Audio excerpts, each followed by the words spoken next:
strategic move that Eddie is making for AJ? Why are you not thinking, let's get him set up for kind of animal? If that was years and years and years ago. Like, Clarissa is a way different fighter from when she was back in. Thanks to those joining me live and to those that will be joining me on our defenses that she's had to have recently. You know, she's pulled people. All right, what's going on, everybody? Welcome to another edition of the Roundtable about tribalism. I don't think tribalism is necessarily bad. I just don't think it has to be. I don't know what he think he sees or what he think he know. But he going to the hospital, bro. Like, bro, you not winning that fight. You guys mentioned, I think, D-Style, you mentioned him versus Regis Prograis.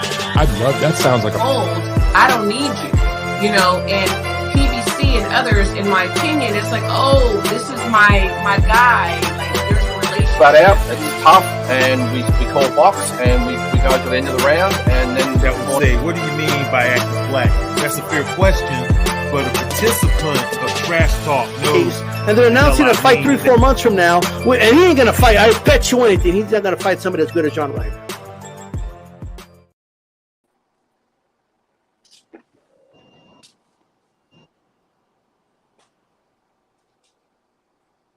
What's up, y'all? We are being joined by Scott Hale. Long time no see, my brother. Welcome back to the show. We are here with Base the Kid. Salute. We're back with Chauncey Pearls, and we got all the way from across the pond, Danny Glover and Base the Kid in the house. So everyone knows what happened this past weekend, right? So the conversation now has shifted to all-time great status. Is Terence Crawford an all-time great, or one of the all-time greats, I should say?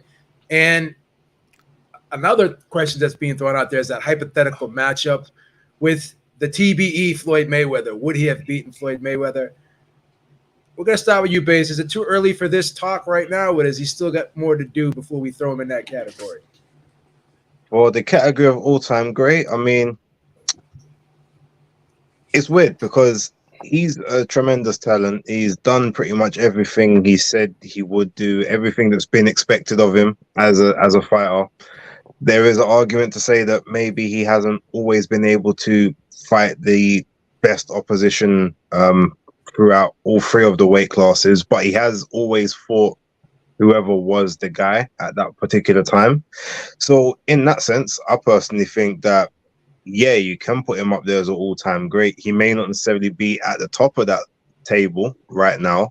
There might have to be one or two other, you know, clearing of the best guys, or one or two more significant fights to sort of get further up the list. But as an ATG, just in general, I think so. I think the skill level tells you that, and I think, you know, the record and the accomplishments thus far kind of tell you that, especially for the modern era where people don't fight as frequently as they used to back in the day.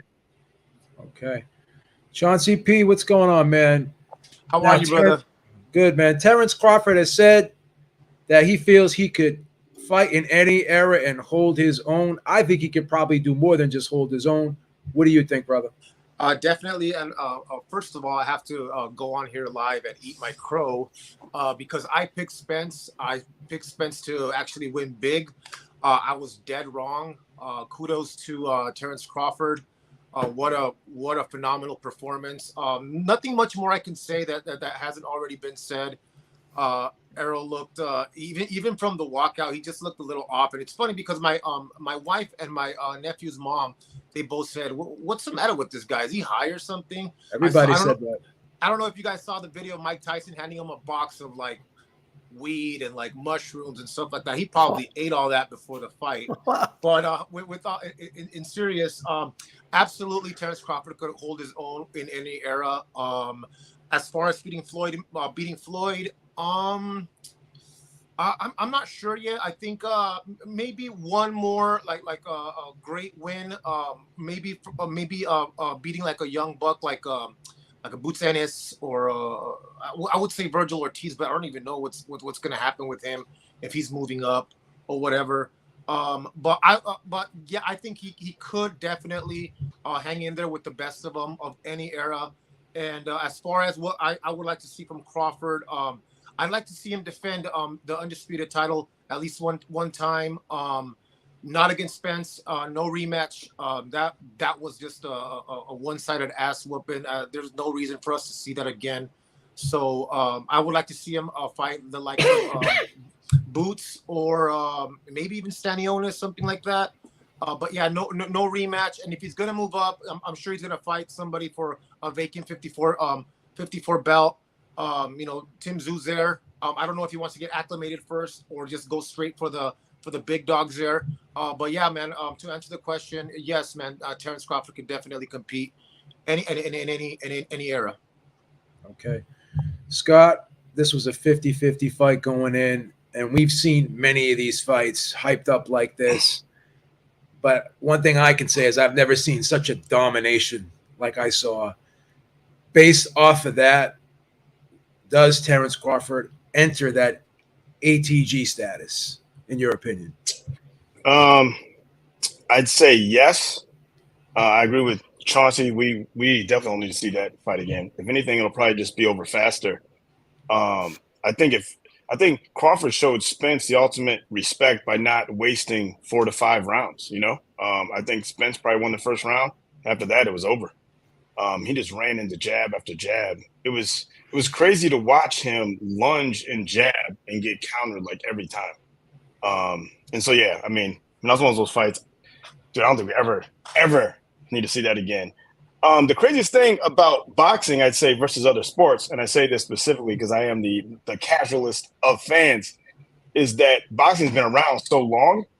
I think you have to break it up probably into 15, 20-year blocks or so. I just think it's unfair and been unrealistic. Like you look at the NFL, I think they've had 70 Super Bowls maybe. The NBA just celebrated its 75th team. Right? Men of all time, where boxing is maybe 350, I don't know, 400 years old. So is he an all-time great? I would say yes, but that's ranking him against guys in the last, I'd say, since probably 2000 on, right? Going back any further, I'm just not sure if it makes sense. Guys don't fight nearly as often. Guys fight more on Twitter or whatever the hell it's called now, more than they actually do in the ring. But yeah, it's one of those things where, to me, maybe if I fought Floyd, I would take Floyd, and I would take Floyd for the fact that just watching him get tagged against Shane and actually knowing what to do, considering he almost never got hit, makes me think that he can handle almost any situation. I do think Crawford's biggest advantage, though, is he would not be in awe of him at all. Floyd fought so many guys, they would act like they weren't, but, just being in the ring, being in a huge event, those dudes were shook. I think Terence he'd actually try to knock Floyd out, which I feel like most guys didn't. So, but if they fought, I actually probably think it'd be a boring ass fight, man, to be honest with you. Yeah.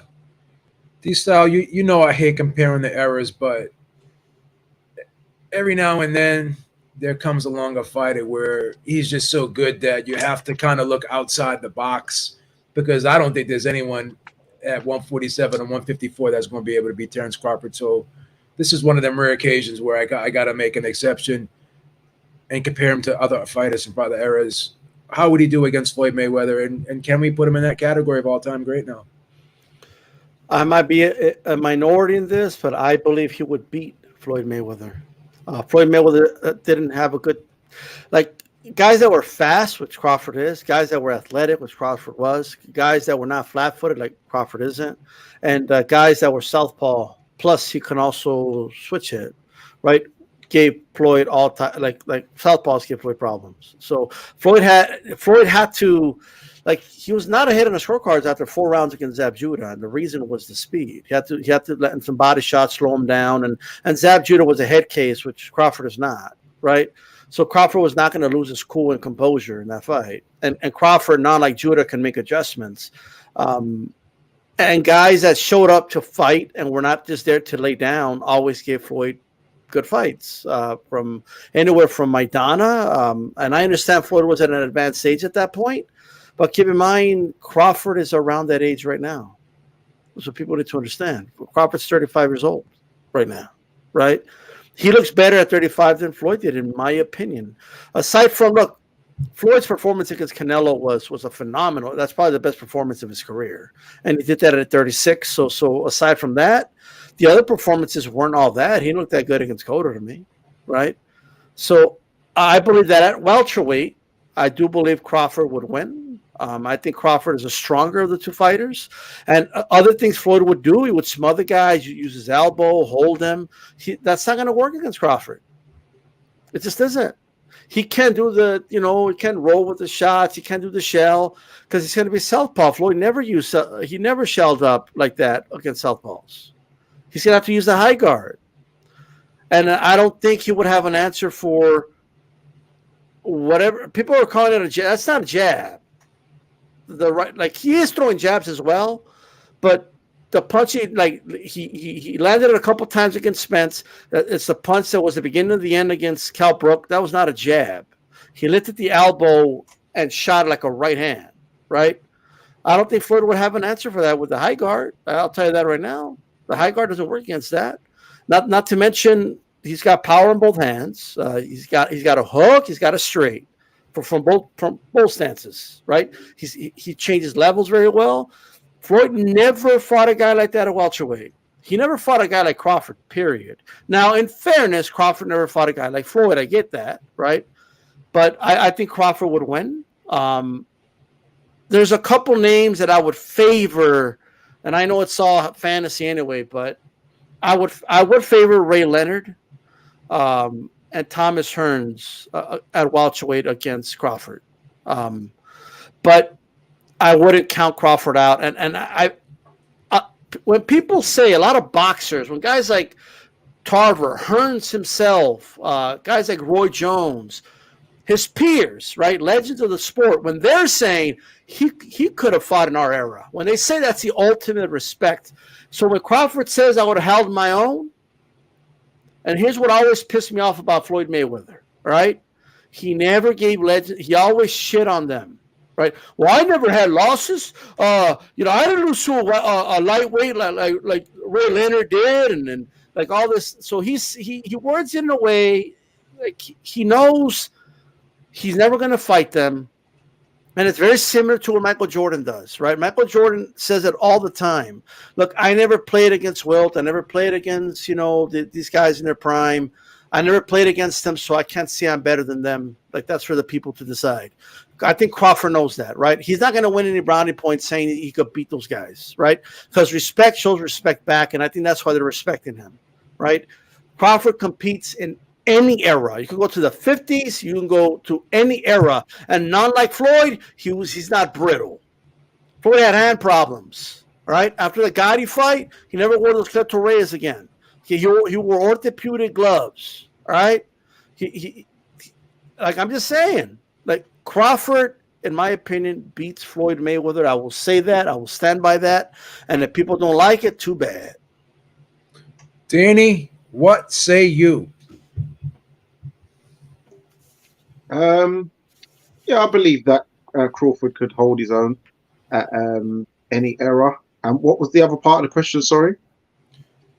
How would he do against Floyd Mayweather? Because that's the other fighter, previous fighter of the era, right before Crawford's. Yeah, I'd say Floyd would win because Crawford, what I noticed, his thing is about catching you on the counter, and Floyd is a man who's not really going to engage.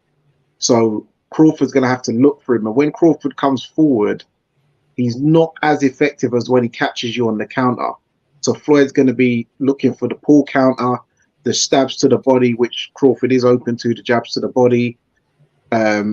He'd have to be careful shooting his lead left hooks, though, because Crawford can counter off of that quite well. But it'd probably be a good chess match, but I'd still favour Floyd because he has those cat-like reflexes where it's really hard to tag him. Whereas Errol, he is flat-footed. He was there to get hit. And from the changing room, he had bags under his eyes. He didn't look quite right. But that's taking nothing away from Terence Crawford. He had excellent display. And he's because normally his jab is normally a flick like jab. So this is the first time I've actually seen him use an actual piston jab, and he said that he trained for that. So this is why Bomac had the drum, because normally he likes to flick it and try to look for the loop in shots, whereas this time he changed the style of jab he used in this fight. What was you going to say, D-Star? I'm just going to respect. Like, all I want to say is this: he had the way he beat Judah, he had to press him. That's how he beat Judah. He put the guard up and he pressed Judah because Judah can't handle pressure, right? Judah was beating Floyd at his own game in the first 3 rounds, right? And I think Crawford would do the same thing because the angle is different from the southpaw position, right? And Floyd fights different against southpaws. He presses them. But Zab Judah is a lot faster than Crawford. I disagree. I don't know about that. I'm not sure. I disagree. I'll agree with you don't think faster. Zab's not faster than Crawford? I don't think a so. lot faster. When you use the word a lot, I mean, we gotta. I think what? I think Zab? Crawford. No, check this out. Check this out, Hale. I think Crawford's got quicker feet than Zab. Zab may have a touch faster hands. Yeah. I mean, that's fair. That's fair. Who's got better timing? Who's got better timing? I'd rather have. If I could have just a slight disadvantage in hand speed, but have a pretty decent advantage in foot speed, I think that would make up for it. Because your feet get you, your feet get you in position to punch all day. So okay, to me, I think D-Style has recency bias, and I think he's judging Crawford at his best in Floyd's entire career. But also look at it like this, right? Who is a better all-time fighter, Tarver or Roy Jones? Roy Jones. Everyone's going to say Roy Jones. But Tarver stylistically gave Roy a bunch of issues, clearly, right? Now, yes, some of that was Roy moving up in weight, moving down. No, D-Style, I see that. But what I'm saying, though, is but what I'm saying is you said Canelo was Floyd's best fight? What? No, it's best performance from welterweight up. So what about the Marquez one? Corrales? No, I said after from welterweight up. From welterweight up. I actually agree with him too. But touche. What about the Marquez fight? What about the Marquez fight? That was what weight?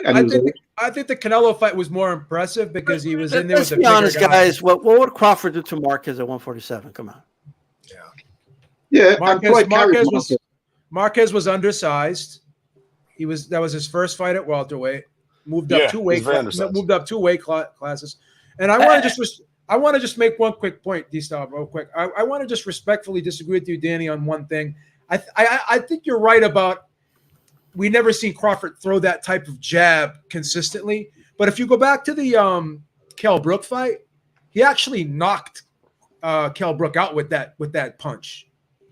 With that lead left hand that lead right hand in the southpaw stance. If you remember, he started out did a little feint, and then he shot his punch out like he was going to throw a jab, and then Kell Brook kind of leaned forward and shortened up the distance. And right at the last minute, if you remember, he wanted to throw the full jab, but he didn't fully extend it because, like I said, the distance was cut short.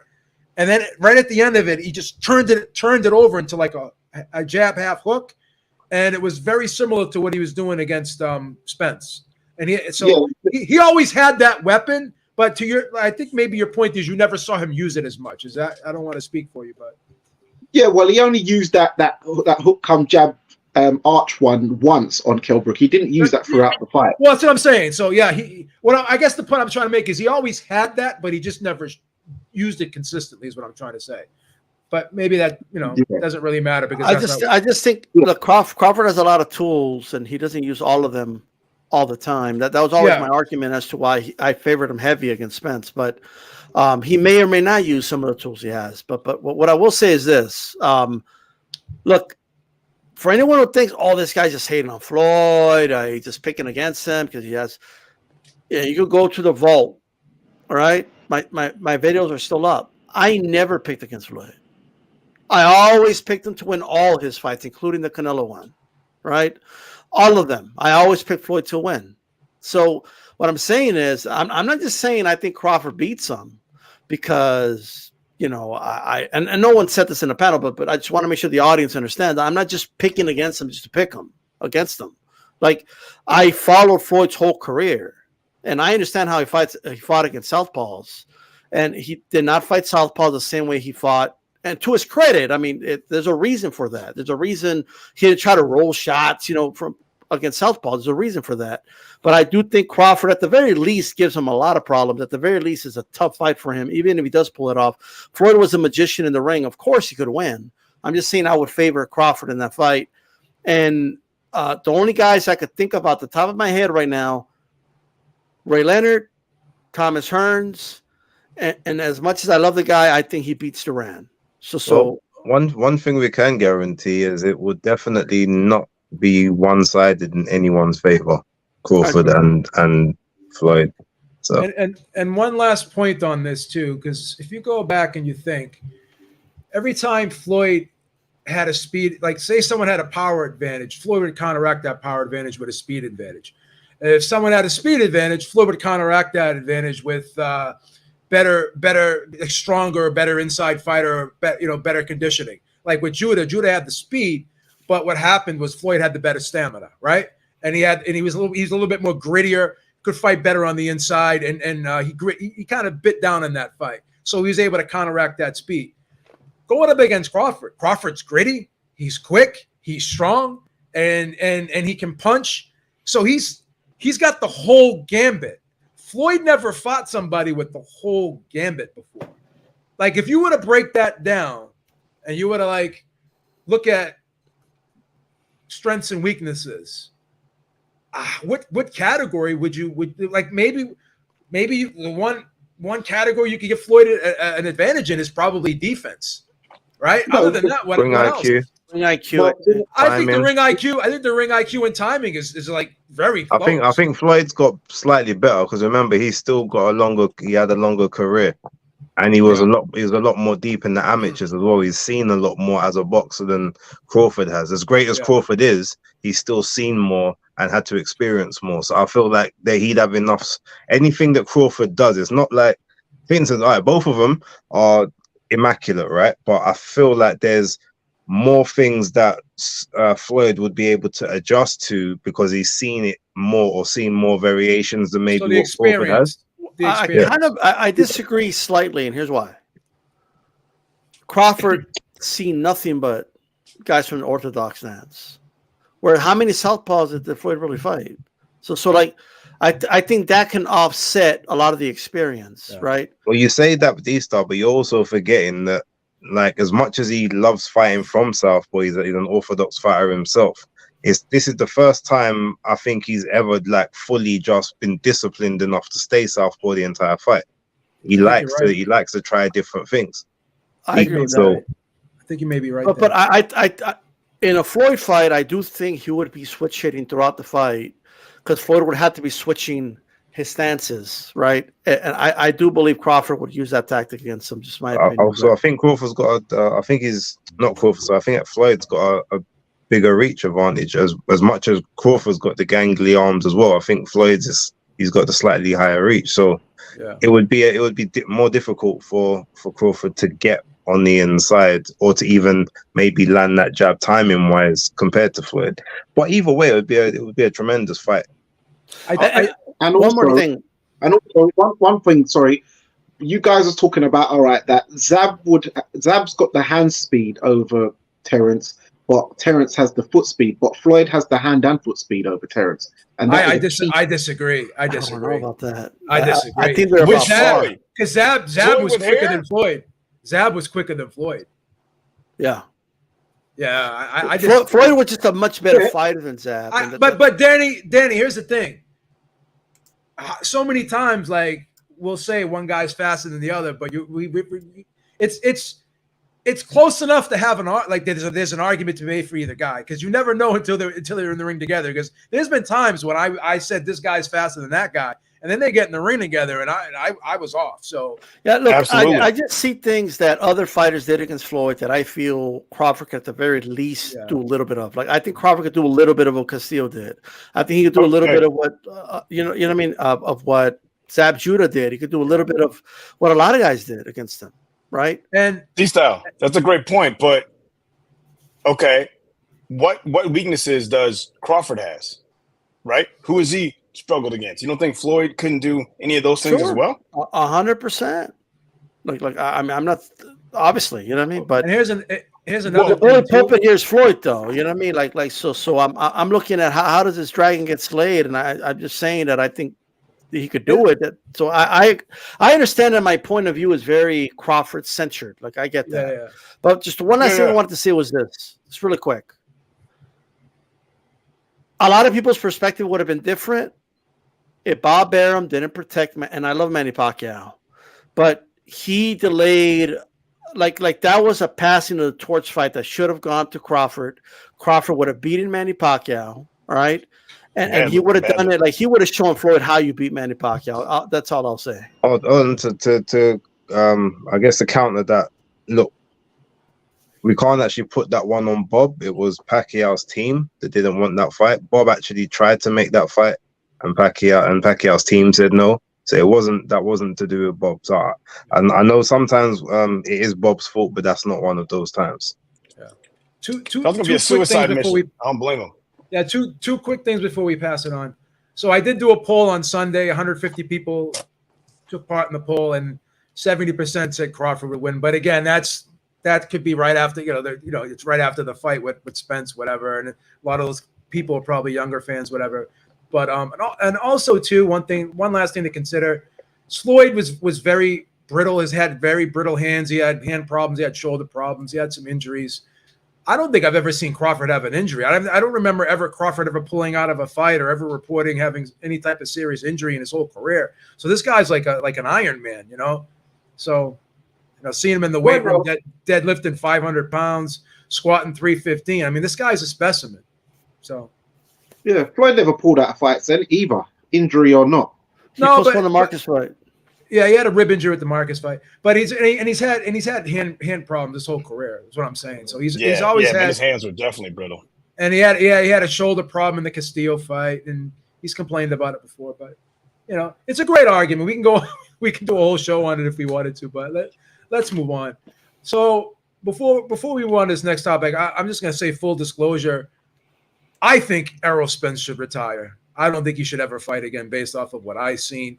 And people can sit there and say whatever they want about Danny Garcia, Ugas, but he's not the same. I've posted videos of him doing interviews back in 2018, 2019 before the car accident, and now doing interviews after the car accident. And they're, in my opinion, and again, oh, you're not a doctor. I know, but I got eyes and I got ears. There's something wrong. You don't get thrown from a car that's going over 100 miles an hour and have your face smack up against the concrete, and your cerebellum is right behind there, which controls your speech and your coordination. I mean, there's some residual damage that probably wasn't as acute right away, but as with the brain, you can have symptoms that worsen as time goes on, and definitely dehydrating yourself and drying out your skull isn't going to help that, and training and getting punched in the face isn't going to help that. It's only going to speed up the process and exacerbate those issues. So again, we'll pass it to you, D-Style. Do you think Errol Spence should retire?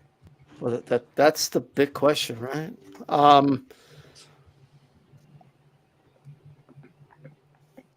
I want to look. Here's the thing.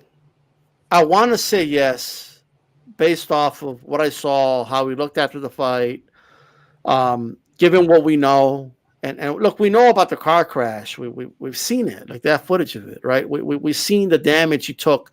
His teeth were blasted out of his mouth. His speech was never the same. I understand what people are saying. Hey, look, his speech patterns aren't the same. I saw the video from shout out to BDA. Some doctor said he believes that Spence isn't right. I'll caution a little bit because he hasn't personally diagnosed Spence, right? That's the thing.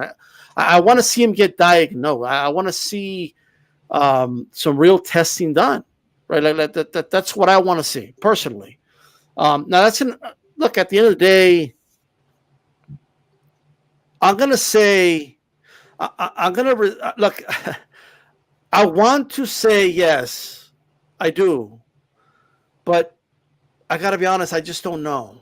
Like, I just don't know how much of this was just, it was just a beatdown at the hands of Crawford.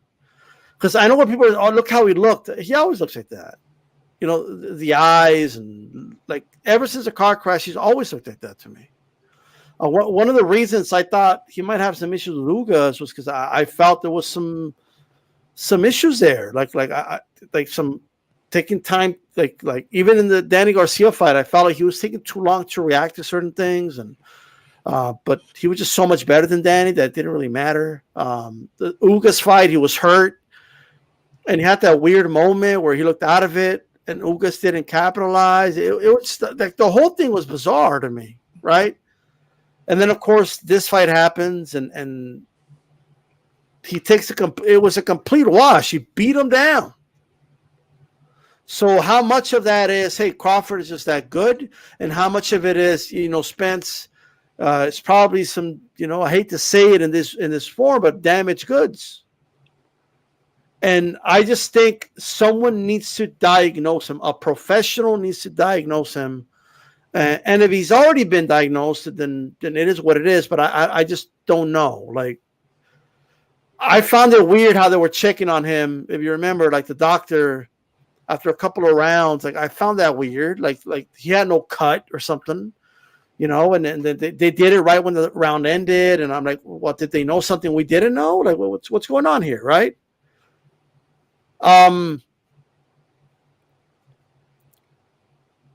I even as a host of the Roundtable, I hate this answer, but I'm gonna have to break my own rule. I just don't know. I don't know if Spence should retire or not. Only professionals are gonna know that. Only someone that diagnoses him in person will know that. That's how I feel about Virgil Ortiz, right? I just think he needs some real testing, and let the professional decide. And he needs more than one opinion. Like if one doctor tells you you're good, now you need to go to somebody else, right? Like that's just how I feel about it. If you held a gun to my head and said, "Now you got to pick," I'm gonna lean towards yes, he should retire. Okay, because I was gonna put you on the spot and ask you if Spence was your brother, if Spence was your cousin. This is what I'll tell them: you made millions of dollars. You have a beautiful family. There's no need to continue this. Okay. Is the risk worth whatever reward you're picturing in your head? And is that reward, does it mean more to you than what you already have, right? Generational wealth that you already acquired, your family, your kids. Is it worth all that, right? So, like, look, there's an old saying: if somebody offered you $1 billion, would you take it? The answer is always yes. But then if they offer you $1 billion, but you know you will not wake up the next day, would you still take it? No. All of a sudden it changes, right? Yes. Well, boxing is a very dangerous sport. Errol Spence could walk back into especially if he rematches Crawford, or he moves up to 154 and fights the son of Cassius Tszyu, Tim Tszyu. Like and those 154 pounders can hit hard. Something very serious could happen to Errol Spence. So when you put it that way, like if I was a family member, if I was somebody that knew him, I would honestly tell him it's the glory isn't worth the risk. It just isn't. Like the risk is really bad, and I just don't want Errol Spence to end up like Maldrick Tater or something like that, or worse. I just don't. I would hate to see that.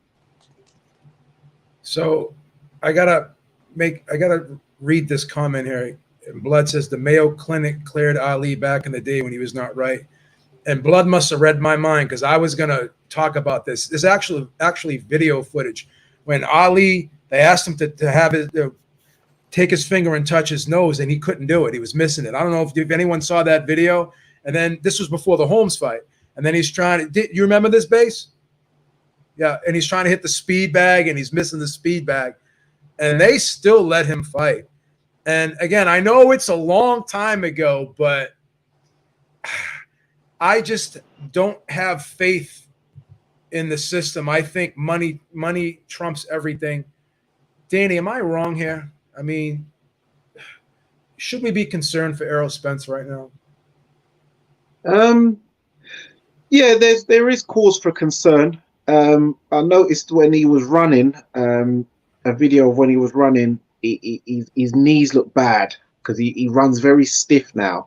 When you look at his running technique, it looks very stiff. And even when I was watching videotape of him, say, versus Kell Brook, if he gets hit, he can move back and swivel.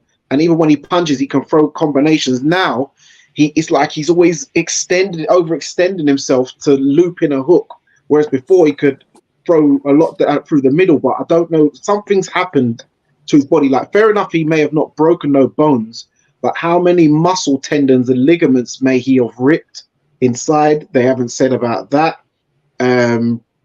Yeah, and I know he definitely looks like he's got bad knees, and that's going to be a hindrance to him. But and then as D-Style said, dehydrating yourself in that Texas heat and then going out to the Vegas heat is not going to do any good for you either when you're trying to rehydrate when you've been a career welterweight.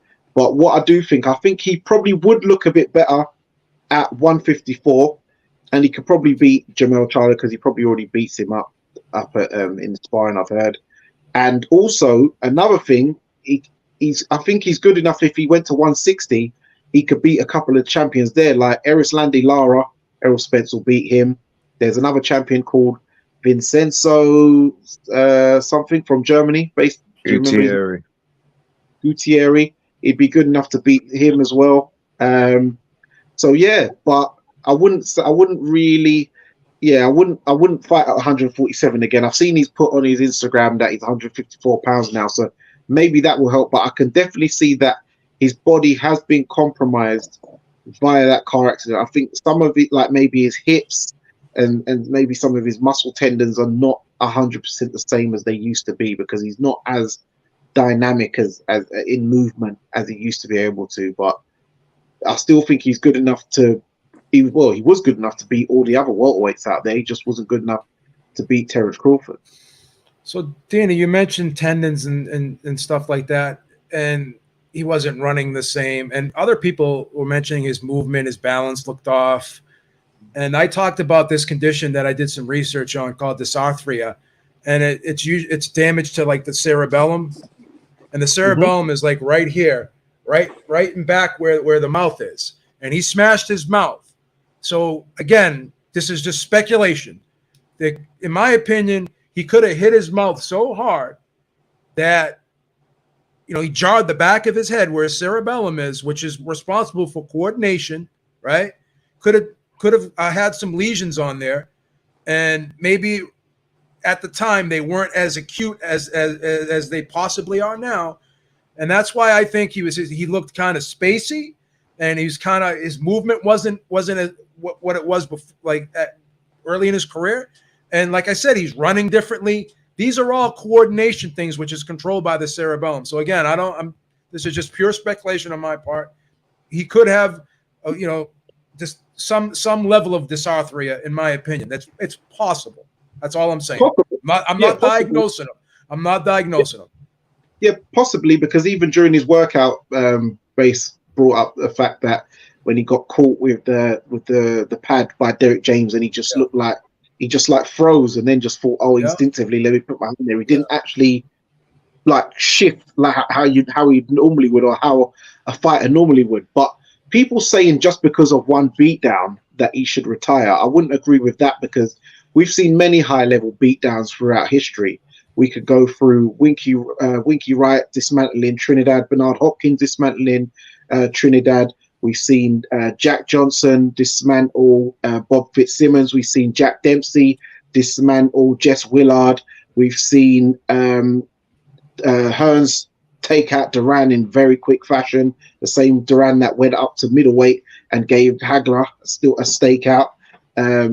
We've seen Mike Tyson wipe out Spinks.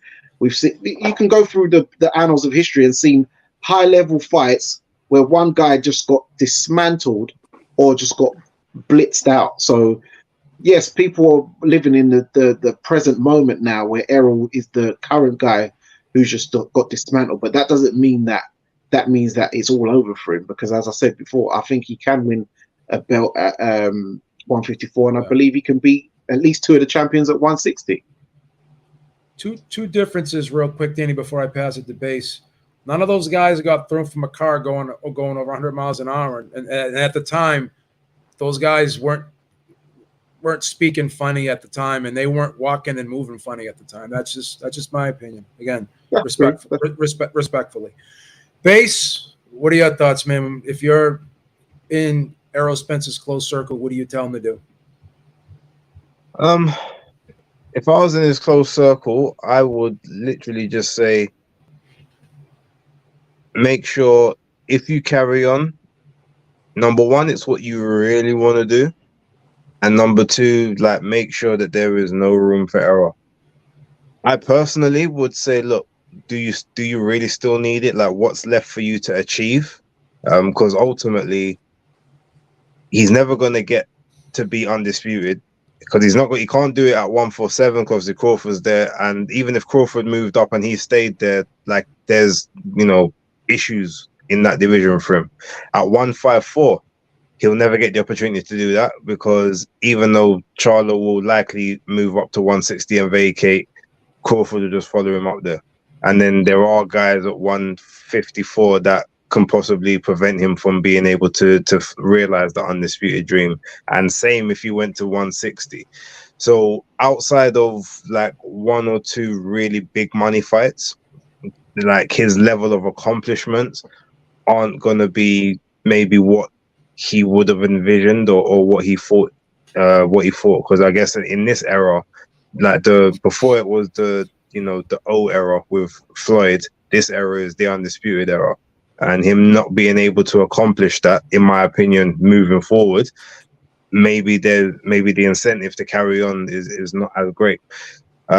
So if he wants to carry on, maybe for like one or two really big fights, just to say, you know what, I took on everyone that I could take on, and he's cleared medically by, as you said, multiple places, multiple organizations, multiple doctors, then cool. I wouldn't tell him, no, you must retire. But all I would say is any fight he takes now should only be like, I'm not going to say it should only be like a big fight, because that's not necessarily the case, but he can't just be having fights for the sake of it. They've got to mean something for him, especially to put or continue to put his body through any potential new traumas that it may be exhibiting or exacerbating the existing ones. That's what I'd say.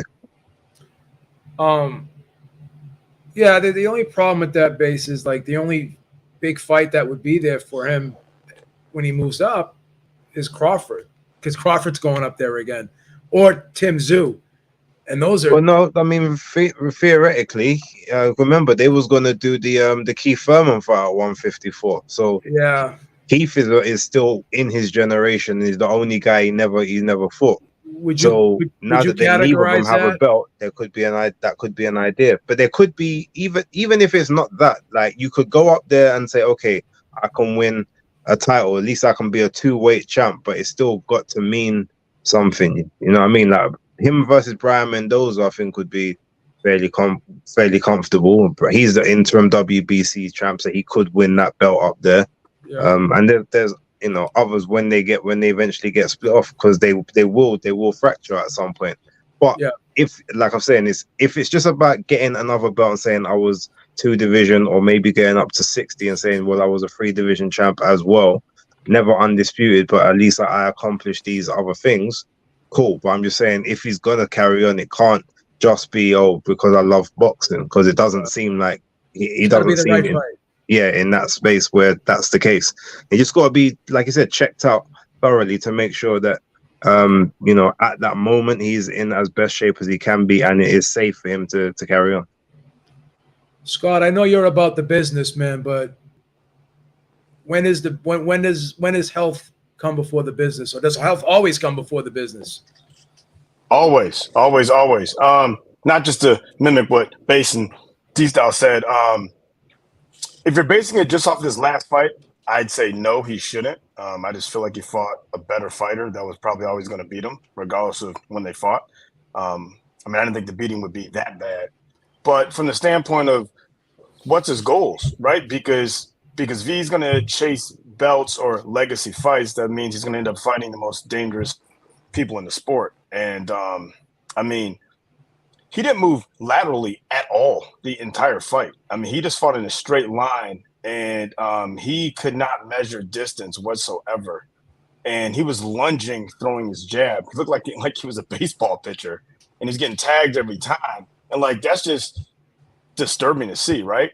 And then me being the super casual fan that I am, maybe he's always done this. You guys let me know. But before he would throw his jab, he was moving his offhand. Like it was so weird. He would move his offhand jab like every time. And I'm watching this like, if I'm seeing this, right? I know Crawford was seeing that shit. Like, you know what I mean? He was like, oh my God, this, you know, like it's probably like, oh man, this is so easy. But I think he should retire if he's going to chase legacy fights, because I think ultimately he's going to end up fighting guys, especially moving up in weight, that are going to hit harder, and he's going to be in the ring against probably the best guys in the world. That's going to end bad. But he needs to not only see a doctor, he needs to see a non-sports doctor, right? Like, I mean, he needs a true independent opinion, because as we all know how, dude, man, in boxing, they'll have a fight in the state. If it's not approved, they just move to another state. They'll just go to D-style state. Texas approves every fight. They don't care. Whoa, so, whoa. I mean, it is what it is. But so, to me, I think he should lean. Yeah, he should lean towards retirement. But again, take time off and don't ever. I mean, I get it. Fight just happened. He has a ton of pride. He doesn't need to be in the ring, man, with Bud again ever. Yeah, Chauncey, this is never an easy decision to make. Never. No, it's not, man. Especially because I am a big Errol Spence fan. Yeah. But as mentioned, I picked him big.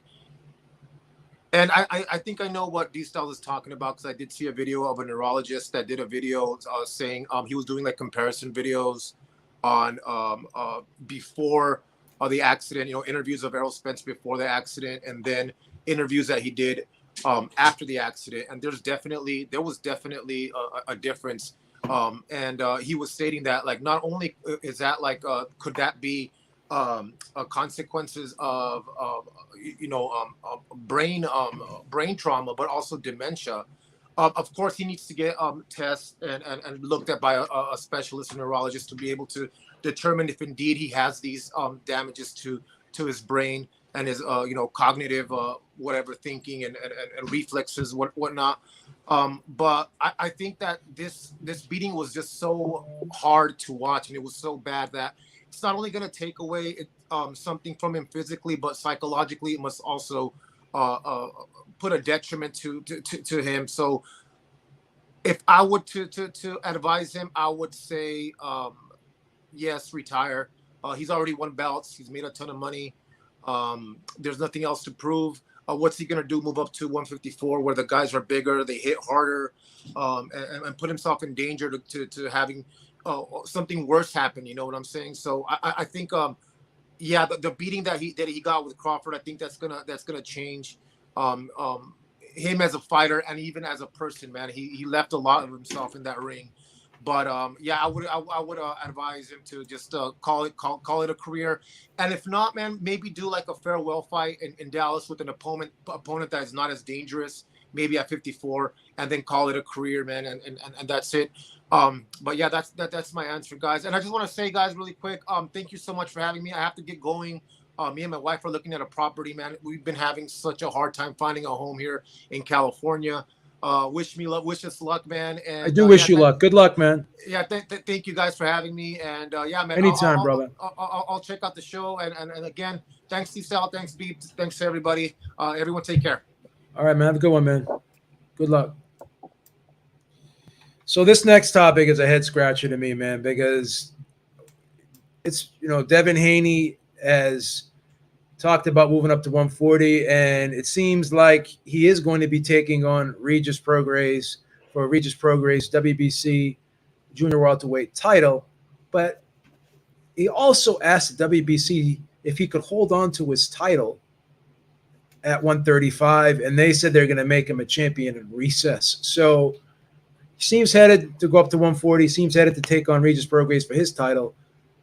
But he's kind of showing interest to still want to fight at 135, which I don't understand why if he's having such a hard time making weight. Do you guys think that he's going to stay at 140, or do you think he's going to go down to 135 for the right fight? And what is that right fight? We'll go over to you, Scott. What do you think about that? I actually hope he stays at 40. But literally, I mean, I don't want to say him specifically, but I'd say fighters like him is why I have turned into the super casual fan that I am. Because I feel like there's so many good fights to be made, and these guys are dancing around each other. I think this has been a great year for the fights, and I think there's one reason why, because dudes have gotten in the ring and made fights that we're all excited to see. And I think boxing is the greatest advantage in the world, that everyone's going to stop and watch a fight, period, right? And to me, I'd rather stay at 140, unless he's going to go to 35 and make the fights that we all want to see. If he stays at 40, I'd like to see him fight Lopez, I think. I think that would be a fun fight. Do I think it would actually happen, or do I think they would tweet about it for 6 to 9 months and then find a way to avoid each other? That's probably more likely. But yeah, to me, if it's that hard to make 35 and he fights at 40, wins and looks good, I see no reason why he's going back down. I just don't get it. Base, we've seen fighters move up and then try to come back down. And a lot of times it hasn't worked out for him. And Devin Haney's a young kid. He's still growing. Does it make sense for him to go up to 140 and say he wins the title? Why would he want to come back down from 135? I can only think of one reason, and that's Tank Davis. What are your thoughts? Well, number one, I don't think he ever will. But if he was ever going to kill himself to try and make the weight, it would be for a Davis fight, to try and, I guess, expose Davis and, show that he is. Because stylistically, Devin Haney is all wrong for Tank Davis. He actually, if both of them are healthy in the ring, he beats him quite comfortably. There's sort of no doubt in my mind on that. But with regards to this, he doesn't want to come back and fight at 135. All he's basically doing is, because the mandatory hasn't been called yet, or the mandatory hadn't been particularly called at that time, he just still wants the bargaining power of having the belts, and the safety net is, okay, well, I can attempt to be great, and then up until such a time as I have to vacate this 135 belt, then I can use that belt and the rest of the belts to parlay myself into a better financial position and a financial status against someone else. Because if he goes up to 140, just vacates everything, he then loses some of his luster and some of his bargaining power against a Tiafimo, who we've already seen has done and said, well, you're the B-side to me regardless, blah, blah, blah. So he's like, well, if I got these belts, you got to talk to me different, because I've done things that you haven't done. I've been officially undisputed, not pseudo undisputed like you like to claim to be. So he's got all of these accolades. So for him, it's literally just about making sure that you've got everything in place that you can, if this one doesn't work, then at least you've got that. Because if he goes up and he beats and he actually beats Prograis and takes that belt, he'll still have the other belts until such a time as he has to vacate them. And at that point, he can say, well, I'm two-weight world champ right now. I'm concurrent two-weight world champ. What are you? Now let's come to the table and let's be sensible. So to me, it's just a power play. I don't ever think he will try and make 135 again. I could only see it ever being for a Tank fight, and it's got to be, Garcia level money for him to do it. But yeah, he like I said, I don't think he wants the belts to I want to try and go back down. It's literally it's about making money moves. Gotcha. Danny is base, right? Because he's making some great points there. I was actually, he stole exactly what I had in mind. It was all I was going to say. Come on, base. No, seriously, I was going to say, because he's going to go up, because he can't make that weight anymore. I was going to say, about time the man just moves up, yeah? So well done for him moving up. And the thing is, if he goes up, then for instance, someone like Teofimo will go, well, you've got no belts now. But if he goes up there, wins the belt, and then holds up the 135 guys, then he can vacate after he's won the 140 belt, because then at least he's got something. Whereas if he goes into the Prograis fight with no belt, it takes away something. So he's going to do, it's just a stalling tactic, because I don't think he's going to do the whole franchise thing. He ain't going to do that down at 135. He seems a bit too honorable to do something like that. So he's already said, remember, he told them, like, what is this franchise belt? You can leave that in Australia. That's what he said. He don't care about that. Exactly. So he ain't going to do that. So this is just literally him making his play at 140, win that belt, and then he'll get rid of the 135 belts and let them guys like Shakur and Lomachencko or whoever go and fight for the split up belts. So yeah, and the only way I can see him fighting Tank is if Tank goes up to 140, which Tank has done before, or if Tank tries a stipulation, Haney will probably say at best 138 catch weight, but he ain't going to do 135 no more. Yeah. So is this champion in recess just a power play like Bay says, D-Star? What are your thoughts? Well, the thing with the champion, that wasn't his idea. He just wanted to stay champion, and that's what from my understanding, WBC said, "Okay, we'll make you champion in recess." Yeah. Right? So my thing is this. I agree with everything that was said, but I want to go a different direction here. The WBC currently has a lot of explaining to do.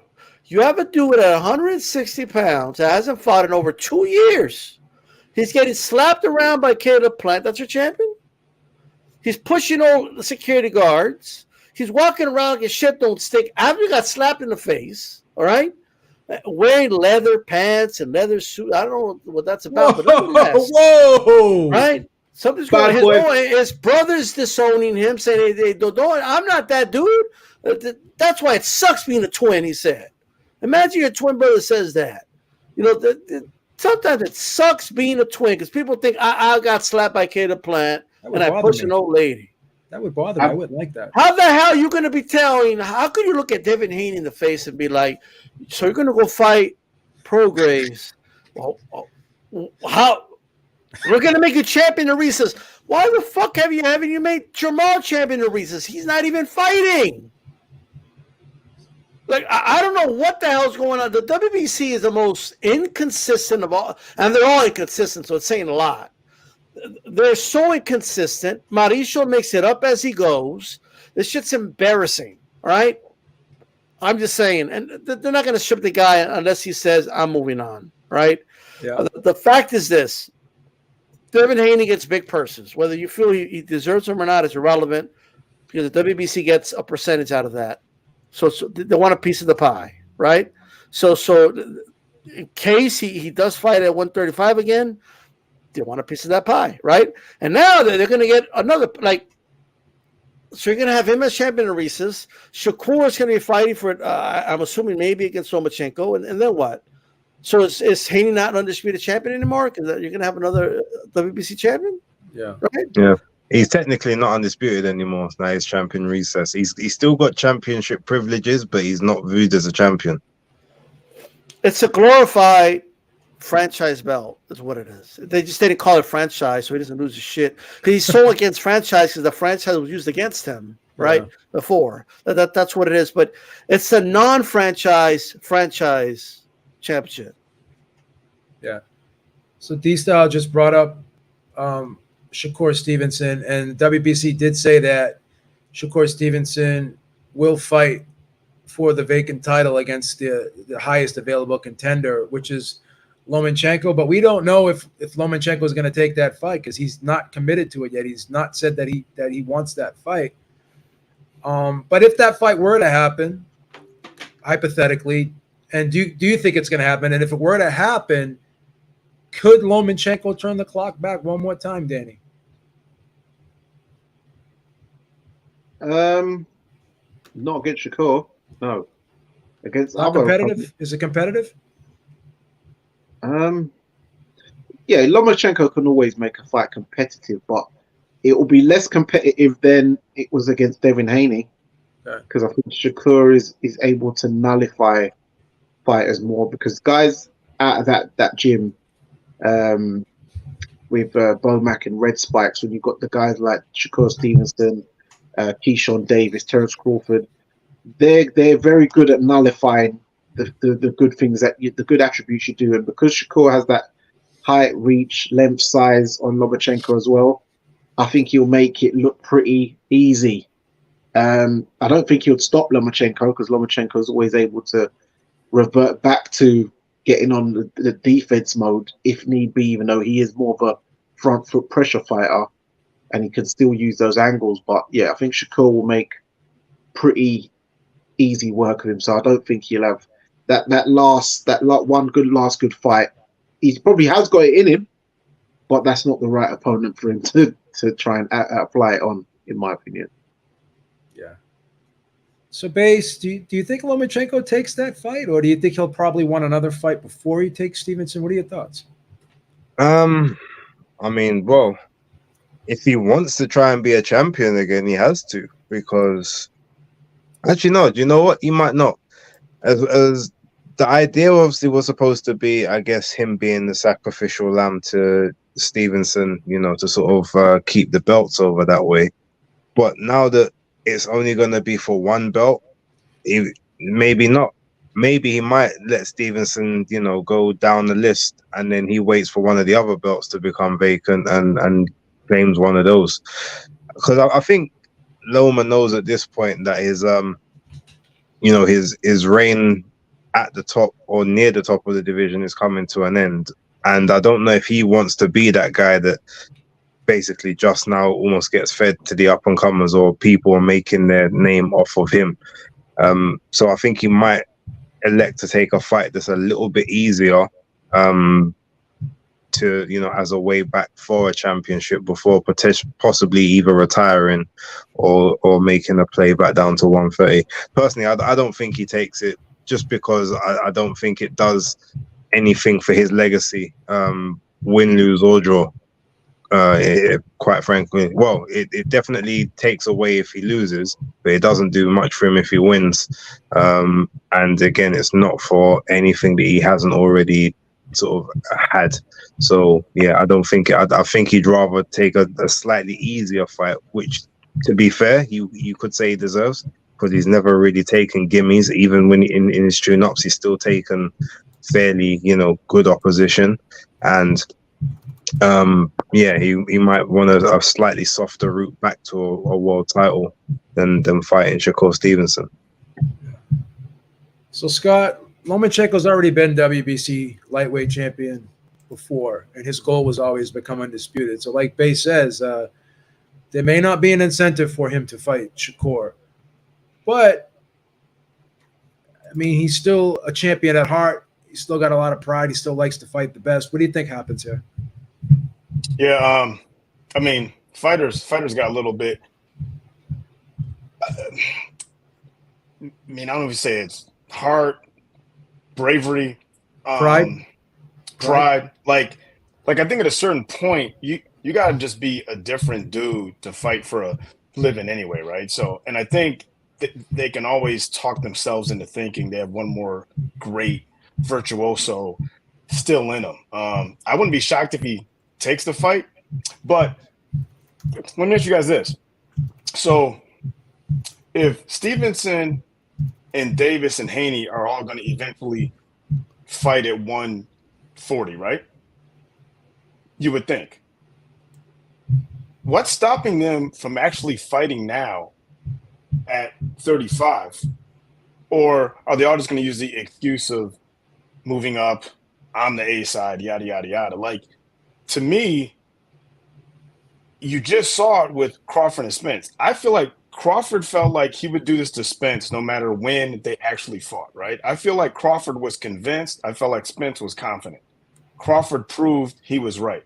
And I felt like if they had fought 3 years ago or 3 years from now, the same thing would have happened. I would like to see one of that threesome just say, you know what? Fuck it. I'll be the pause. Yeah, pause on that. I will be the quote unquote B side, right? because I feel like, or I'm truly confident that I'm going to win anyway. And I feel like, to me, it kind of gives them an out, jumping weight classes, wrong side of the street. You're with PBC, I'm with whoever. You know what I mean? Man, it's a bunch of bullshit. Like, to me, these dudes can get in the ring and fight if they really, truly wanted to. And so, to me, Lomachencko, why I always respected him is because I felt like he didn't care. He would just fight the best dude available, even if he would lose, right? So I wouldn't be shocked if he took the fight, because I feel like once you're truly like that, you're always like that. I mean, Scott, just to obviously counter that, like Haney's been doing that or been attempting to do that from the start. You know, he's a bit like Crawford in the sense that he was frozen out from opportunities for quite a while, and then had to basically take everything into his own hands, leave his promoter, take a terrible deal to get the opportunities he's got. And with him, I wouldn't attribute, oh, well, he doesn't want to. I agree. I don't think he wants to fight Shakur at 135, but that's because he can't make the weight. So he knows he's a dead man walking at 135. At 140 or 147, he's got a much better chance. Whether he can win or not is not the case, but at least give yourself the best opportunity. And he knows that as young as those two are, they're going to see each other eventually. He knows that. And he's, I just think he needs to be at a more comfortable weight. In terms of Tank is 135 or can go to 140. So Tank is the one that should be calling for Shakur, because those are the two that are comfortably at the weight. Like, once Devin leaves, like, you can't really be calling his name anymore because he's no longer there. Right. And it's not like he's going up and taking on a scrub at 140. He's taking on probably the biggest puncher or the second biggest puncher in the 140 division. So to me, that's unlimited props as well. Yeah. Okay. D-Style, how does this whole thing? Oh, I'm sorry. D-Style, how's this whole thing play out, man? Did you want to finish? Did you want to say something else, Scott? I'm sorry. Oh, no. I'm good. You all set? Okay. Sorry about that. D-Style, how does this whole thing play out, man? Man. Look, I actually, I'm going to stay consistent. I said a couple of months ago, if it's not the Haney rematch, first of all, just to answer the question really quick, Loma might just do the Shakur fight. He might just do it. I would favor Shakur. I favor Shakur against everybody at 135, including Tank, Haney, all of them, right? And that's including Loma. And there's no shame in losing to Shakur. However, when you're looking at it, for like, Loma is looking at his career right now, and he's got to be thinking, he's like, look, I'm the aging dude. There has to be more for me. Like some of these other belts, they got to make him champion of Regis, and I could fight Shakur for those belts too. It's not just going to be for one belt, at least 2 or 3 belts. Like, they're going to have to do something like that for him to do the fight, I believe. Not to mention the cheddar, because it's a high-risk fight. You can lose that fight, and then it'll be back-to-back losses. And then what? Or where does he go, right? Now, he could still do this even if he loses to Shakur, but I've been saying this from the beginning. I still believe he could make 130. He should fight the winner of Navarrete and Valdez. I think it's a very winnable fight. I would favor him against the winner of that fight. He'll be able to grab a trinket there, and Top Rank would be able to make a lot of these fights happen. Like, I don't believe the Foster fight is that impossible to make. I don't think even the Cordina fight is that impossible to make, quite frankly. I just don't. But like, I think these are very makeable fights. All of them. Hector Luis Garcia, I don't believe it's impossible to make. They worked with PBC to make the Gary Russell fight. Like, you know, they could make these fights happen. And for those guys, a fight with Loma is a big fight for them, right? And then if you position yourself at 130, this is way off, but you may have a super fight lined up maybe 2 years from now or less than that against Inoue. It's right there, but you got to be at 130 for that. That's right. And everyone's talking about Tank. The other name that Inoue's promoter mentioned, right? Or I don't know if it's his promoter, but there was an interview from Japan. They also mentioned Lomachencko was another name that was mentioned. Now, granted, in the context of if we keep winning, if we look good at 122, if we look good at 126, and if we, you know what I mean? But Loma, not a very big guy. Like he's bigger than Inoue, don't get me wrong. But if he's at 130 and Inoue conquers 126 and you're in great position, you got to fight right there. Like all I'm saying, and you'll have some confidence back because he needs some confidence. Like he didn't get the nod here. To coming off a loss to fight Shakur, I just don't know. Like if as a fight fan, do it if you want. It's all cool. I don't have an issue with it. But if I was his team and advisors, if I'm Top Rank, I don't know if I want to do that. And that's unfair to Shakur because I know he needs a fight, right? But I'm going to continue saying it. Loma should go down to 130. I was also hearing that Loma might fight Kambosos next too. That was thrown out there. So I don't know. That's something I'm crazy about. But like Bay said, he probably deserves a easier fight at this point because he keeps fighting these tough fights all the time. So the next question I'm going to ask is a cap or no cap. We're going to bring the cap or no cap back here. So Jermell Charlo was at the Spence Crawford fight, and he was being interviewed by Brian Custer. And he says, win, lose, or draw to Canelo, I got unfinished business at 154. But in the same interview, he also says, why am I going to fight Tim Tszyu? What can he do for me? So is this all just a smokescreen? Is he going back down to 154? I think he's not. I think he's going back down to 160 base. What say you? I agree with you. Put it this way, the amount of money he's going to make against Canelo, what incentive is there to almost kill himself to make 154 after so long? Because he probably can still make it.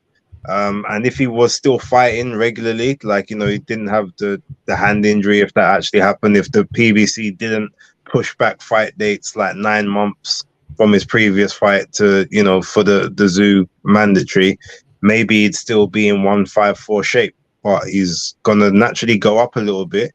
He's probably not going to come in at that 168 limit, but he's going to put on a little more like muscle maybe to combat with the weight and, and use some of his speed advantage. So to then strip that back down to go to 154 when you're not going to get a paycheck anywhere near. Yeah, because he's already said he's never going to Australia. He said that. He's like, I'm the champ, you got to come to me. So that's going to happen. He's not going to make the same amount of money on this side of the Atlantic. And yeah, you're not going to make anywhere near. So why are you going to kill yourself to strip that extra 6 pounds off your body when the financial rewards ain't worth it? To me, it's total cap. Gotcha. D-Style, cap or no cap on this one? Man, it's all cap, all around the board. Sometimes if you listen long enough, individuals reveal what their true intentions were the whole time, right? You actually signed to fight Tim Tszyu. You scheduled a fight. They make the fight poster. They make the announcement, all of that. And a week out, allegedly, you got injured. Right? Allegedly, first you said you were going to have surgery, and then you weren't. Right? I know for a fact Tim Tszyu's team was pestering them, asking them, so what's the status? Oh, well, we'll get back to you. We're still, doing the thing. And look, I wouldn't believe my lying ears because even people told me that this was talking about how you don't want to pay sanctioning fees, and he's talking about doing other things. And what people need to understand, the fight with Tim Tszyu was never canceled. The fight with Tim Tszyu was postponed. The contract was still there. Everything was agreed to. You already agreed to fight him. So when you say things, so when you come out, you say something like, "Well, why would I fight him? What did you do for me?" So is that really what it was, or was it really the hand? Because that hand cured itself really quick when Canelo called you. You picked up that phone, right? You probably picked it up with the same hand. Canelo, mi hermano, like you probably started speaking Spanish right away. That hand healed quick. That hand, like the teams who couldn't get a status from you about that hand, but all of a sudden, man, just like in the 11th hour, it just cured itself. It's a miracle, ladies and gentlemen. Do you believe in magic? I don't, right? I think he's revealing a very bad hand there. And look, I don't blame him for taking the Canelo fight. It is the better fight and the more difficult fight out of him or Tim Tszyu, to be quite frank, right? So I'm not saying he ducked Tim Tszyu, but he might have, because you may have never had because all that happened was way before Canelo was even in talks, right? Before it was even a thing. So I don't know. I got to question that. And you're revealing your hand very bad, Charlo. When you say something like, why would I fight Tim Tszyu? What does he do for me when you already agreed to fight the dude? Right? So that is that. It's all cap. He ain't going back down to 154. And if he does, there's this guy called Terence Crawford that's waiting for you. And he called you out while he was beating up your friend Errol Spence. Right? That's what he did. Grabbed his balls and just say, you're next. Right?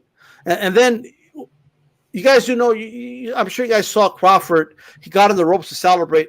He flexed in front of Jamel. He went like this to Jamel. Like he's. So Jermel's like, Canelo, well, I'm going to get paid for that beating. He's going to get beat up in that fight. All right? Crawford, I don't know if I want to take a beating back to back. He said me in that Lomachencko situation. Like, do I really want to take another beating? Now, you know what? Hey, big bro, how about that hand-me-down? And I'll fight Adamas. All right? Big bro is holding that belt for him right now. He's keeping it nice and shiny. That's what he's just a belt shiner right now. That's the shiniest belt of all the champions. Ain't no belt shinier than that because he's got time to do it. Just shines it up with all his little tears and shit because he's depressed. Oh, depressed. Let me keep my belt. And then he just shines it up, shoving old ladies and stuff. They're getting slapped by Caleb Plant. But with that said, all cap. All cap. So, Danny, D-Style makes a great point here. Terence Crawford's going to be at 154. So yeah. Tim Tszyu is a tough fight. Could be too much risk for too little reward. But guess what? Terence Crawford was just involved in probably an $80 million fight. Right? So his profile's definitely gone up. So could that unfinished business be Terence Crawford? Because he's probably saying to himself, I'm going to be in a tough fight, right? You got to pay me for that tough fight, right? And I'm going to make a lot more money fighting Terence Crawford than I am Tim Tszyu. So you could take my WBO belt. That's less sanctioning fees for me. I still got the other three. Let Crawford come try to take these other three. And then if he wants to go fight Tim Tszyu, then he can do that. Is that a possible scenario here? Well, that's what I gathered because he said, why am I going to go to fight Tim Tszyu? But then he said later, I've got unfinished business. So the unfinished business is Terence Crawford because Terence Crawford was basically saying, eat these nuts, you're next. He's jumped up on the top rope and just lorded over him, gave him some big starts. So he's thinking, nah, and the way you've just smashed up my friend, Jamel thinks that, I'm even bigger than Big Fish, so I should be able to take out Crawford. So when he does come down from 168, he's going to be looking to, because that's what, 13 pounds? So he'd be looking to fight Terence Crawford. That's what I think his unfinished business is to go for that fight. Dan, so one caveat to that. I think that interview, the whole unfinished business, that happened before the fight. So this is prior to Spence getting beat up. So he wouldn't have known that was the case. So I don't think that's what you can attribute it to. Okay. But could it be like that now though, Base? I mean, it could be now, but when he said that wasn't what he was talking about. No, you're 100% correct, Base. You're 100% correct. But I'm framing it that way now. But you're 100% correct. Go ahead. Carry on. Okay. Unless you already knew it was going to happen. Who knows? But I just think that the unfinished business, because if it ain't Tim Tszyu, then there's no one else down there to fight. So the only one I could think of is who maybe he was thinking of the winner of Spence and Crawford because well, let me just interrupt, Dana. I'm sorry to cut you off. Even if Crawford lost, he could have still fought him at 154. That still would have been a possibility as well. But go ahead. I'm sorry.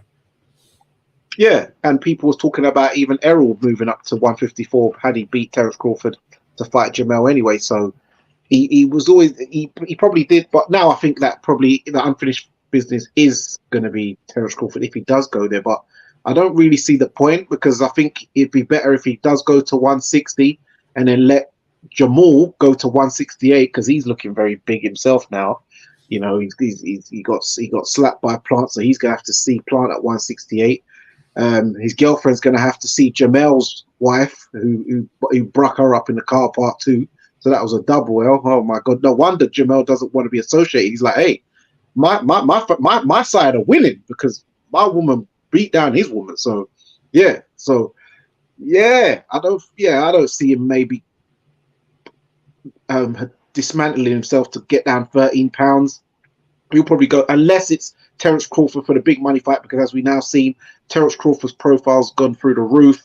His numbers on interviews are going up through the roof. His Instagram is like over 1 million followers now, when he was only on like 600. He was on like half of that probably a few months back. So yeah, it's a big lucrative fight. But it just goes to show you that when Bob Arum was saying, hey, I can't sell this guy, he's making me lose money, this guy's not pay-per-view after the Victor Pastor fight, it just shows you this guy just can't promote a certain demographic of fighters. And now he's gonna lost out on all this money, all this lucrative revenue, and all this high profileness, because just like the Floyd thing, it's just come back around to Terence Crawford. Now Terence Crawford is like, see, I can be personable. When you actually see this guy talking in interviews, and you see in videos of him with his family and his friends, even when he's on that ride and his friend passes out on the ride, you see Terence Crawford is actually a very likable, personable, relatable guy. It's just Bob Arum just didn't know how to promote him at all, or just refused to. Now, Danny, what I will say with regards to that, right, and a lot of people have said this, and obviously Terence is coming out. He's had to come out of his show. He's a self-promoted guy right now, yeah. So he's got to kind of do this stuff. It's been well documented. He wasn't doing interviews. He wasn't being that personable with a lot of people outside of just knocking people out in his fights. So at that particular time, while Bob should have done more, I can possibly say that maybe Terence wasn't being the easiest person to work with. Base, you know what I said earlier to D-Style? I said he was a bit introverted, because I do think he wasn't happy. Like he was so frustrated that he couldn't get the fights he wanted. He was so frustrated that people were blaming him, press was blaming him. And I think now that he's finally got this anvil off his back, so to speak, he's free. I think he's showing you what the real Terence Crawford is. I always think he wanted to do this, but he was just so I don't want to say angry. He was so frustrated with his circumstances that it turned him into an introvert. Yeah, no, now, I've heard him say in interviews before, like, I just didn't really, I don't trust the media to, you know, they're going to take what I say and they're going to spin it a certain way. So I just don't want to talk to him. Everyone was blaming him. Everyone was blaming him. And so just because of that, he's like, okay, I'm going to do the bare minimum. I'm going to get in the ring, make my money, and then go back to the family. So, yeah. And also, maybe, just like when Floyd also said that maybe Bob was trying to tell him to go down a certain pantomime route to act in a certain way, which he probably wasn't happy about. And also he probably wasn't happy about being second fiddle to a guy who can't even speak English in Lomachencko, yet he was being promoted so well. And I doubt he was doing many interviews and being so personable. Getting pushed. That's a great point. Crawford every single year. Yeah. Good point, Danny.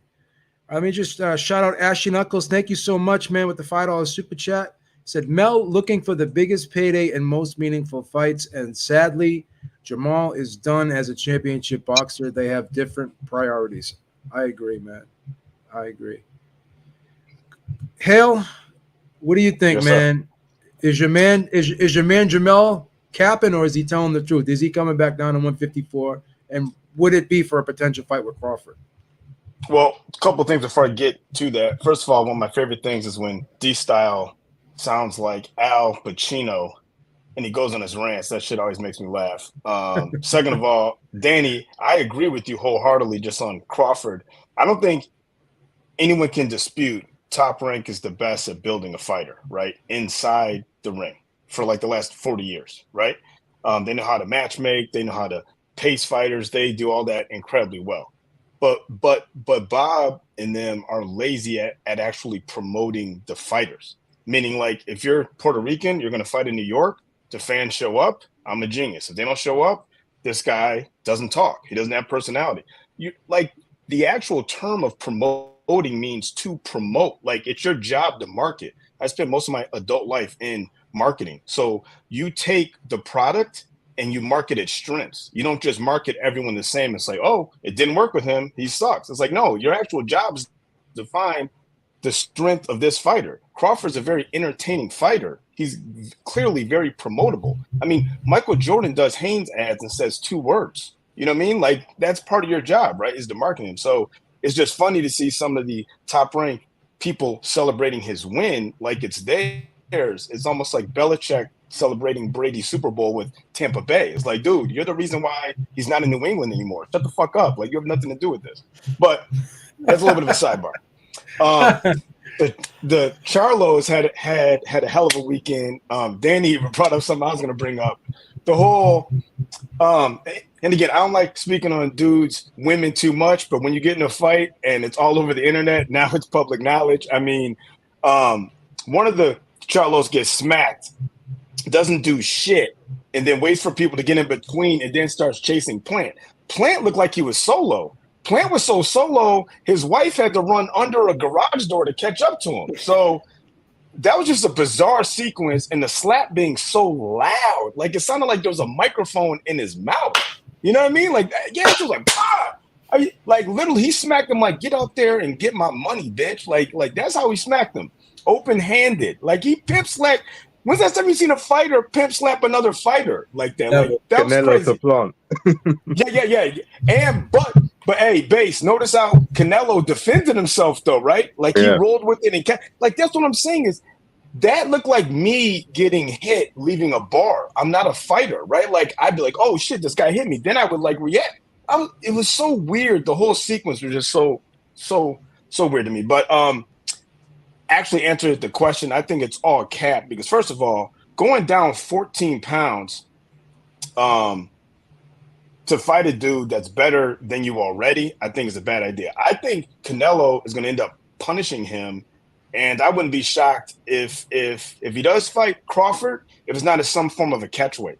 And I think Crawford, with the venom he showed him while knocking out his friend and then showing him his nutsack, I think he would meet him at said weight. But yeah, it's cap all the way.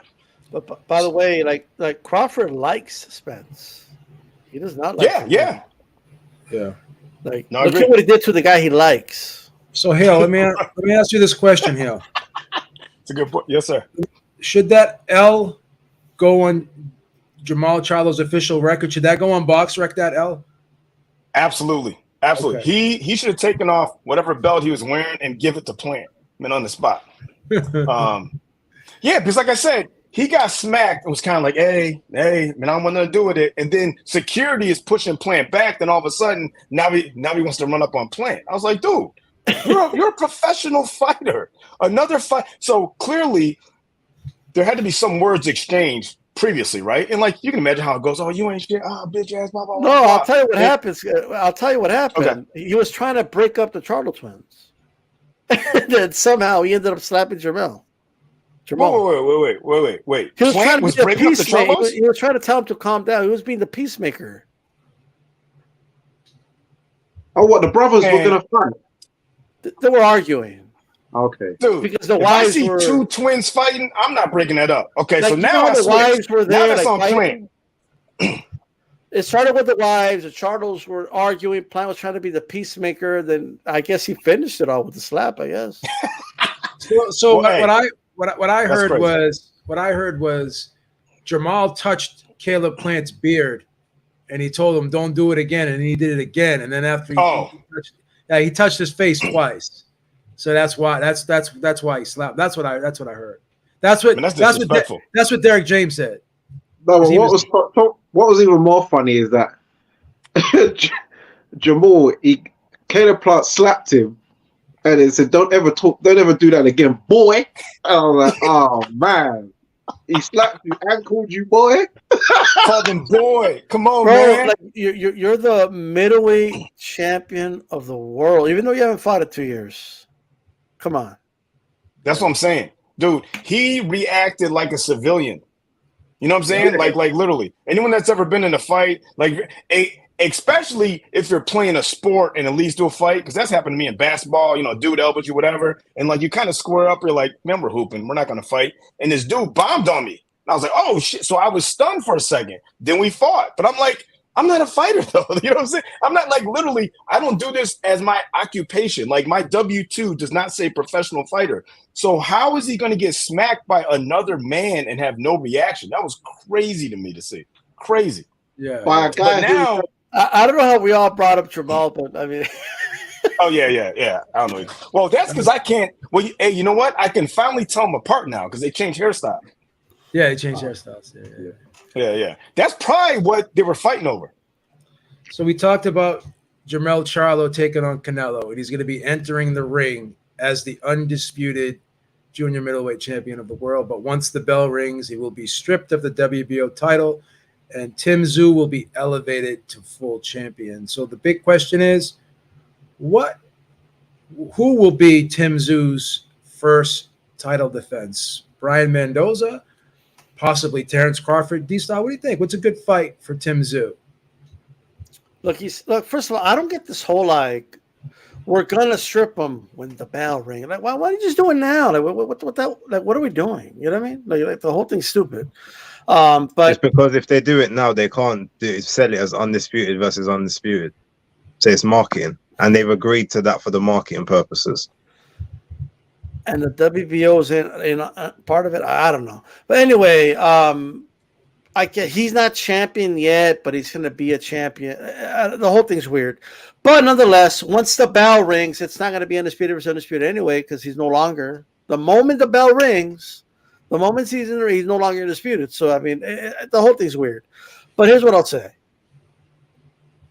I like the Brian Mendoza fight. I said that's the fight to make. He knocked out the Tower and Inferno, right? He knocked out Fondora. And I'm a firm believer, like if you get a big win, a big upset win, you should be rewarded with the next step up, right? And right now at this moment, it's Tim Tszyu. And that's a big fight for Brian Mendoza. And, I would like to see that fight. And I think Mendoza would go to Australia. I think he'll try to upset the apple cart. I do think Tim Tszyu wins, right? But I think it's a good fight. I think it's an excellent fight. I don't think the Crawford fight is next. And I just have a feeling Spence going to exercise his rematch clause. It's going to happen, whether we like it or not. I think that fight's going to happen, and it's probably going to happen at 154. They'll probably fight for one of the vacant belts, and that could set up right. If everyone does it right, like if Tim Tszyu fights for the WBO, and then for the vacant IBF, just throwing one out there, and then Spence and Crawford move up. They fight for the other two belts, right? The WBC and the WBA. And the winners of those fights can fight each other, right? That's a fight that could happen. That's a scenario I personally would like to see. I do think the Jermell fight against Crawford has the most drama. It would be like real bad blood. They don't like each other. Crawford definitely doesn't like Mel. So, like, as far as selling pay-per-views and attention and people getting hyped for it, it's probably the top fight, but I just don't know if Jermell's going to come back down. But the best fight, like, stylistically, for me, is the Tim Tszyu versus Crawford fight. Tim Tszyu is physically bigger than Crawford. Crawford would be moving up. Assuming he fights Spence at 154, like he's never really fought a real 154 pounder, so there will be some challenges there for Crawford. I would still favor Crawford in that fight. He'll figure it out. He'll figure out a way to beat Tim Tszyu. That's the interesting one right there, and that fight is the perfect opportunity for Tim, because for all the talk we hear about Australia and do it in Melbourne, do it in Sydney, do it in Brisbane, and he's a big star over there. for all the talk that there's about that, a prime time, he's fighting Sunday afternoons over there, which is prime time Saturday night in the U.S. He's already doing it right now. Yeah. He's fighting Sunday afternoon. So all the pay-per-views he sells over there, he's still going to sell them even if he fights in the U.S. So it's not affecting the pay-per-view. No Limit knows what they're doing, right? So, and not only that, Tim Tszyu has said it repeatedly. He wants to fight in Vegas. He wants a big fight in Vegas. He wants a big fight in America. And I think he found it. I think that Crawford fight is that fight. And if it happens. So next year, Crawford, Tim Tszyu, I believe that's the fight we're going to get. And I think Crawford will beat Spence in the rematch.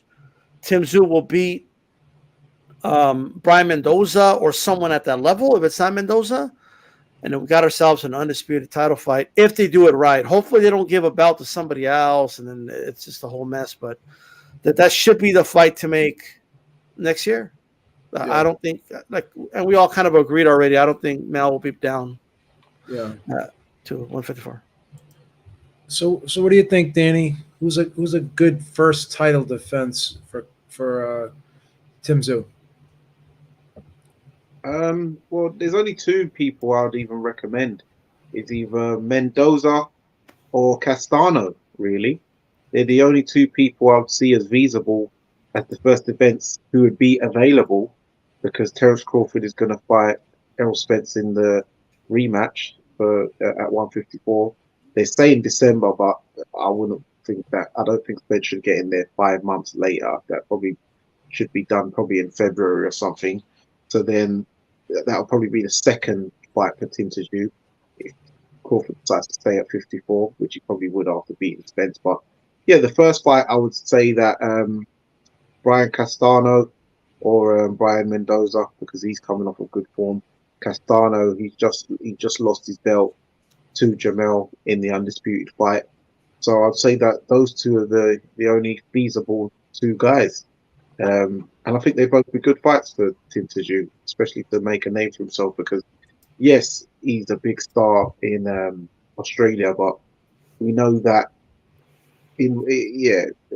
boxing, you still got those guys. They still got to go over to places like Britain and America to make their bones if they really want to become, star attraction.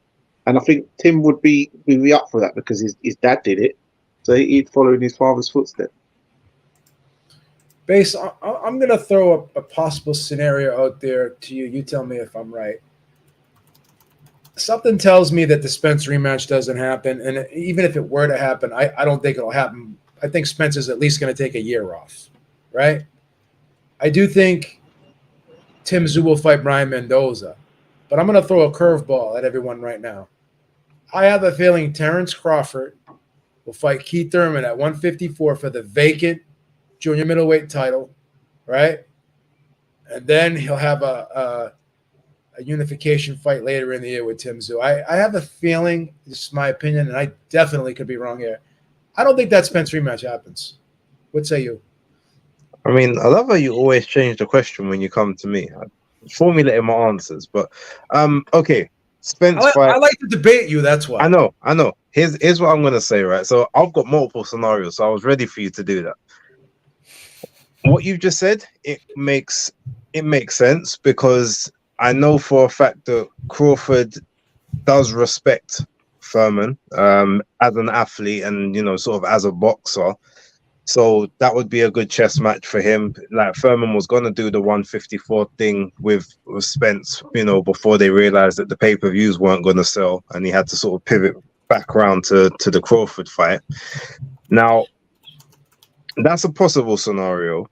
But I feel like there's two other possible ones here, because obviously we were talking about Tim Tszyu before.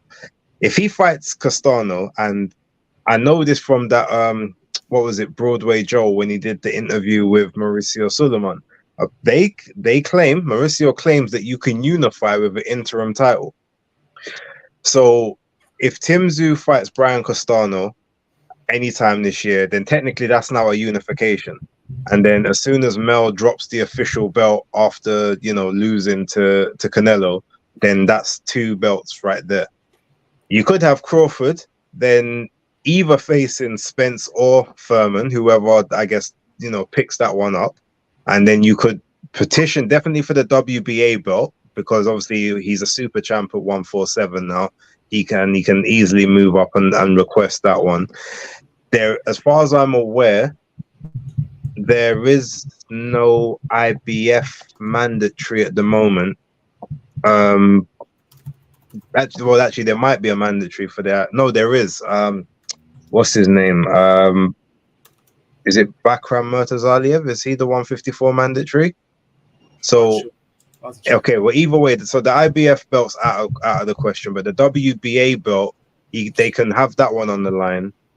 Then you do the unification with Tim Tszyu or Brian Mendoza winner for the other 2. Whether you do the last belt, I don't know, maybe. But then after that, I think that what's Crawford would then look to do, whether he then fights Spence again or not, like a year and a half down the line, I don't know. But I feel like after that, he'd probably then be unified if he doesn't do that last undisputed fight, and then jumps up to 160 to face Mel at 160, and then calls it a career after that. After he gets that victory, that's what I could see him doing, and that's the route I see kind of all of them taking. Because I think Crawford will beat Tszyu. He's faster. Again, Tszyu's a bigger guy, but he's definitely not the stronger. I've never seen him do anything to tell me that he's stronger than Crawford. I think Crawford'd still be better on the inside, but he's quicker. He's got better IQ, better punch selection, and he's not just going to stand in front of you to apply pressure, and he's just going to be there to take shots. So if that does happen, either him or Mendoza, I think Crawford wins both of those belts at that particular point after those 2 have their quote unquote unification. That's how I see it kind of working out. Also, a good point you made there, Base, is that I remember in the last fight of Tim Tszyu, Tony Harris was able to counter Tim Tszyu quite easily off of those ropes. So if Tim Tszyu comes in, as he likes to come boring in, Terence Crawford, we know, is the master at countering you very hard off of them ropes. Yeah, I would favor Crawford too. The one thing, Beeb, everyone is sleeping on, I know, Beeb, you brought up Keith Thurman, but Keith Thurman's got to see Clarissa Shields. You know what I mean? So apparently, who wins that one, Base? Who wins that one?